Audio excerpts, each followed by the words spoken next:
Untuk garapan hari ini, hari Jumat nih, masuk Vario 125 ISP nih bosku ya. Mengalami problem atau trouble. Keterangan dari ownernya, indikator suhu sering nyala ya di bagian speedometer atau tanda F merah ya di bagian speedometer begitu mesin panas nih bosku ya. Oke, karena tanda merah keterangan dari ownernya sering muncul di bagian speedometer, saya langsung cek di bagian air radiatornya bosku ya. Setelah saya cek air radiatornya ternyata kosong bosku. Nah, karena kosong, saya langsung isi bosku untuk air radiatornya ya. Nah, setelah saya isi malah keluar langsung air radiatornya ya, nggak mau nampung nih di mesinnya ya. Kemungkinan ada yang bocor nih bosku ya, just this nih, mantap ya. Nah, seperti ini ya, kalau kita isi air radiatornya, nah kita tunggu sebentar bosku, langsung keluar nih air radiatornya ya, dimana normalnya harus diem ya. Nah, tapi di sini terjadi kebocoran parah nih di motor Vario 125 ISP ini ya. Ini seperti ini tuh, udah kelihatan netes di bagian bawah mesin ya. Oke, seperti ini tuh. Coba perhatikan nih bosku ya. Nah, rencana saya isi air radiator saja malah berujung harus diservis nih bosku. Tuh, udah bocor parah ya. Ngocor tuh, Bos. Nah, tuh. Kelihatan di sini di bagian pompa radiator bocor, di bagian ti radiator bagian atas ini juga bocor tuh, netes ya. Oke. Langsung double kill nih untuk motor Vario ini ya. Mudah-mudahan nggak overhead bosku. Kalau sampai overhead otomatis ya harus tune up bosku. Jadi harus bongkar mesin ya, ganti packing kop. Tapi saya tes dulu ya. Saya perbaiki dulu yang bocor-bocor ini bosku ya. Oke. Jadi karena bocor di bagian ti radiatornya, jadi kita buka saja untuk ti radiatornya dulu bosku ya. Nah, kita lepaskan dulu selang hawanya. Setelah itu kita bongkar ti radiatornya ya. Lalu di bagian water pump juga bocor bosku. Mantap nggak tuh, Jumat berkah nih. Oke bosku, langsung saja kita lakukan pembongkaran dulu bosku ya. Kita lepaskan dulu untuk baut ti radiatornya bosku ya. Nah, setelah itu nanti tinggal kita bongkar untuk pompa radiator ya. Selang-selang radiatornya kita lepaskan semua nih bosku ya. Kita lakukan pengecekan dulu nih di bagian ti radiatornya ya. Kenapa kok bisa bocor bosku? Oke, karena posisinya sempit jadi dibongkar pelan-pelan saja bosku ya. Seperti ini tuh. Setelah kendor baut yang atas, tinggal baut yang bawah ya. Ini kita bongkar atau kita lepaskan bautnya menggunakan kunci 8 bosku. Nah, setelah itu kita lepaskan bautnya ya. Yang atas maupun yang bawah kita lepaskan semua ya. Alhamdulillah yang atas sudah kelepas seperti ini, tinggal yang bawah bosku. Oke, kita putar pelan-pelan ya karena posisinya betul-betul sempit nih bosku ya. Kalau garap Vario 125 kalau sudah bermasalah di bagian radiator, waduh rumitnya minta ampun bosku. Nah, jadi seperti ini ya kondisinya. Setelah kita lepaskan untuk ti radiatornya tuh udah gosong ya. Memang betul sudah pernah dibongkar bosku. Ini sudah pernah dilem ya. Tapi di sini untuk plastiknya sudah gosong nih bosku tuh, sudah ndak rata ya. Nah, ini yang menyebabkan air radiator bocor lewat sini bosku.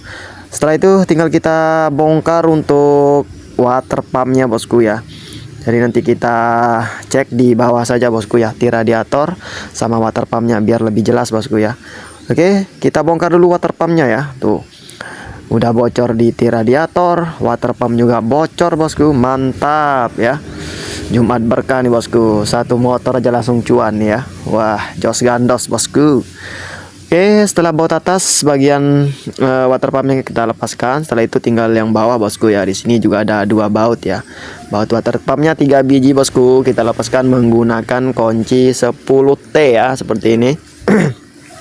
Kalau yang atas kita lepaskan menggunakan kunci 10 juga, tapi yang ring bosku ya. Nah, seperti ini. Nah, setelah itu kita lepaskan untuk selang water pump yang dari water pump masuk ke bloknya ya. Nah, kita lepaskan seperti ini. Nah, kalau lengket bosku dicongkel dulu dari atas ya menggunakan obeng minus ya. Ini kondisinya lengket parah ya karena kena panas. Nah, seperti ini kita congkel dari atas. Nah, setelah longgar baru kita tarik menggunakan tang seperti ini tuh. Alhamdulillah langsung bisa keluar bosku. Nah, setelah itu tinggal selang termostat ya. selang termostat yang menuju ke radiator nih kita lepaskan seperti ini tuh, mantap. Oke, sudah kelepas semua. Setelah itu tinggal kita lepaskan water pumpnya ya.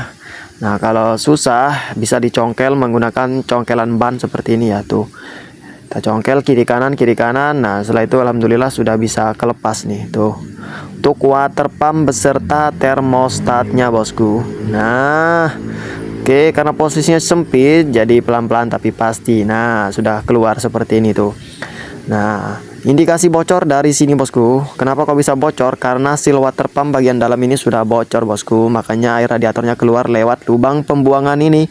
Nah, kalau lubang pembuangan ini mampet otomatis itu yang menyebabkan air radiator campur dengan oli mesin ya. Untungnya ya di motor Vario ini belum campur nih untuk oli mesinnya ya. Belum campur, air radiator belum campur dengan oli mesin gara-gara seal olinya masih aman. Yang bocor di sini seal water pumpnya saja bosku. Lalu yang kedua, di bagian ti radiator ini kita ganti saja seperti ini ya, karena sudah tidak rata di bagian ujungnya karena sudah gosong ya. Tuh, sudah panas berlebih akhirnya lonyot nih untuk ti radiatornya ya. Lalu untuk water pump biar lebih aman, just tidak kerja dua kali ya, kita lakukan pergantian satu set ya water pump IC dengan kode part KWN nih bosku, seperti ini tuh. Oke, ini yang lama, nanti kita ambil termostatnya kita pasang di water pump yang baru. Oke, kita bongkar saja untuk termostatnya bosku. Lanjut ya, kita lepaskan termostatnya menggunakan kunci 10 nih seperti ini tuh, mantap, biar sat set ya. Nah, setelah itu kita kasih lem sealer bosku biar lebih mantap lagi bosku ya. Kita kasih lem karet, jangan pakai lem tribon yang biasa ya, atau yang untuk packing kertas ya, takutnya sealnya ini pada mengeras bosku. Jadi harus pakai lem karet ya. Kalau pakai seal kita lem menggunakan lem karet bosku, seperti ini tuh, biar awet biar mantap ya tuh. Setelah kita lem secukupnya, lalu kita pasang ke water pumpnya ya. Awas jangan sampai terbalik posisinya bosku. Nah, seperti ini ya. Oke, nah kita paskan. Kalau udah masuk plug, tinggal dipasang lagi nih untuk bautnya bosku. Oke, untuk bautnya 2 biji bosku, kita pasang seperti ini. Bisa menggunakan kunci T10 ataupun bisa juga menggunakan impact bosku. Nah, biar lebih cepat kita gunakan impact seperti ini tuh, jerat, mantap ya, jebret tuh, 2 kali jebret sudah langsung masuk nih untuk bautnya ya tuh. Oke, tinggal ti radiatornya bosku. Nih untuk ti radiatornya ini kan belum ada o-ringnya ya, jadi kita ambilkan dulu o-ring radiatornya ya. Nih seperti ini. Kita pakai o-ring yang baru bosku, kita ganti sekalian ya. Setelah itu tinggal kita kasih lem saja nanti ya pas proses pemasangan. Kita pasang dulu ti radiatornya ya. Nah, pas belum masang di sini perhatikan topnya ya. Oke, jadi harus lurus, harus sejajar garisnya atau pin ti radiatornya dengan tanda titik yang berada di bagian water pumpnya ya. Setelah itu kita posisikan mesin ke posisi top ya, top kompresi bosku, atau piston berada di bagian titik mati atas bosku. Setelah itu kita pasang water pumpnya ya, seperti ini tuh. Oke, kalau susah bisa dikasih grease ataupun bisa juga dikasih oli sedikit ya, dikasih pelumasan di bagian o-ring ataupun di bagian seal water pumpnya ya. Nah, seperti ini tuh. Kalau susah dikasih oli sedikit. Nah, setelah itu kita tekan masuk ya, harus dipaskan bosku, harus betul-betul pas ya posisi pin sama di bagian gigi timingnya ya, ada coakannya jadi harus pas. Nah, kalau sudah pas rapat seperti ini, nah tinggal dipasang lagi untuk bautnya bosku. Nah, seperti ini ya. Oke, kita geser sedikit karena belum lurus ya dengan lubang baut yang berada di bagian silinder head ya. Oke, kita masukkan bautnya seperti ini. Setelah itu kita pasang juga baut yang bagian bawah ya, tuh seperti ini. Nah, lalu kita kencangkan bosku menggunakan kunci 10T seperti ini ya.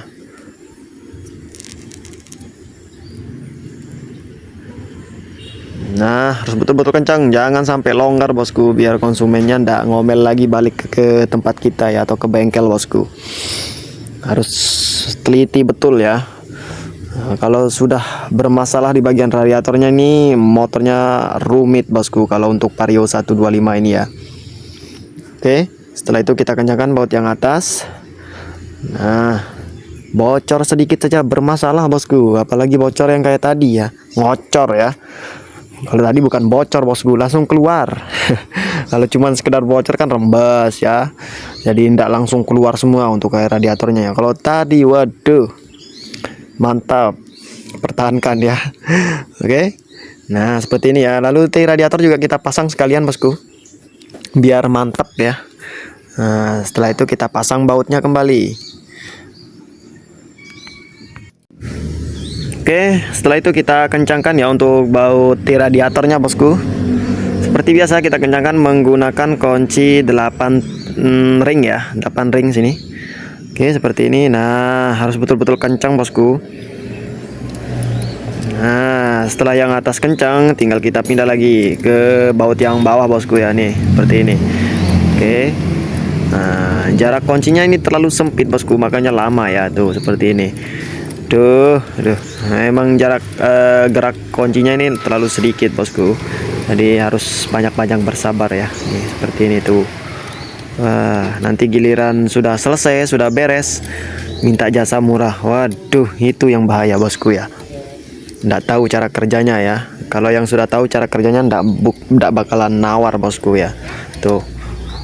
Nah, sudah sempit, tangan kejepit seperti ini ya. Giliran sudah beres, bagus, kita maksimalkan supaya awet. Motornya malah ditawar bosku. Itulah keluh kesah mekanik ya. Nggak apa bosku, yang penting kita tetap semangat ya, tetap kita layani dengan baik dan benar bosku ya. Kalau ditawar ya nawar sewajarnya bosku ya, nggak usah terlalu murah bosku. Kita juga kerjain ndak mudah bosku ya, sulit. Nah seperti ini tuh, selangnya aja sampai seperti ini ya tuh, posisinya sempit semua nih. Oke. Nah, kalau kita mau turunkan mesinnya juga repot bosku, banyak yang harus dilepas ya. Jadi kita servis di atas saja ya, karena berhubung yang bermasalah di sini cuman bocor saja bosku ya. Mudah-mudahan tidak overhead, nanti kita tes ya. Untuk selang-selangnya juga kita rapatkan kembali nih seperti ini bosku. Tuh, kita masukkan semua selang-selangnya. Setelah itu kita tes nanti isi air radiator, mudah-mudahan sudah tidak bermasalah lagi ya, atau tidak bocor lagi nih di mesin Vario 125 ISP ini. Oke.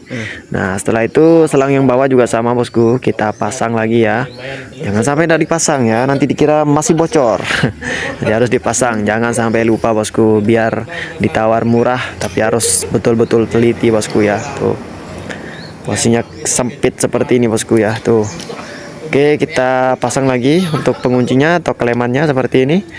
Setelah itu selang yang dari termostat juga sama bosku, kita pasang ya ke selang atau ke pipa radiatornya seperti ini. Nah untuk kelemannya juga kita pasang, kita kembalikan ke posisi semula ya. Nah yang atas juga sama, kita jepit seperti ini, lalu kita paskan dengan posisi semulanya ya, tuh seperti ini tuh. Oke. Setelah itu kita isi air radiator, mantap. Mudah-mudahan tidak bocor bosku. Oh ya, lupa di sini untuk sensor suhunya belum saya pasang ya, saya pasang dulu. Nah setelah itu kita isi air radiator bosku. Mudah-mudahan sudah tidak bocor kayak tadi ya. Saya rasa sudah aman nih bosku ya, sudah kita teliti, sudah kita maksimalkan ya, baut-bautnya sudah kita pastikan kencang ya, seperti ini tuh, langsung bisa full ya.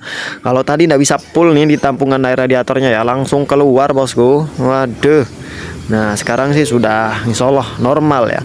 Tidak tahu nanti di bagian packing kopnya ya, udah overhead apa belum ya. Nah, kalau belum, insya Allah aman bosku ya. Nanti kalau air radiatornya nyembur di bagian tempat tampungan air radiatornya ini, otomatis harus tune up bosku, harus turun mesin ya. Nah seperti ini tuh kan sudah full ya. Lalu kita tes hidup ya. Nanti kalau ini langsung nyembur, otomatis packing kopnya bermasalah ya. Minta di tune up, minta di scrap di bagian silinder block maupun silinder kopnya, lalu diganti packing kopnya. Oke, tapi di sini kita tes langsung. Alhamdulillah ya, tuh udah tidak ada yang bocor-bocor lagi ya. Tuh perhatikan di sini, di bawah sini tidak ada yang bocor. Tuh Udah mantap ya. Kalau tadi kan lumayan parah bosku.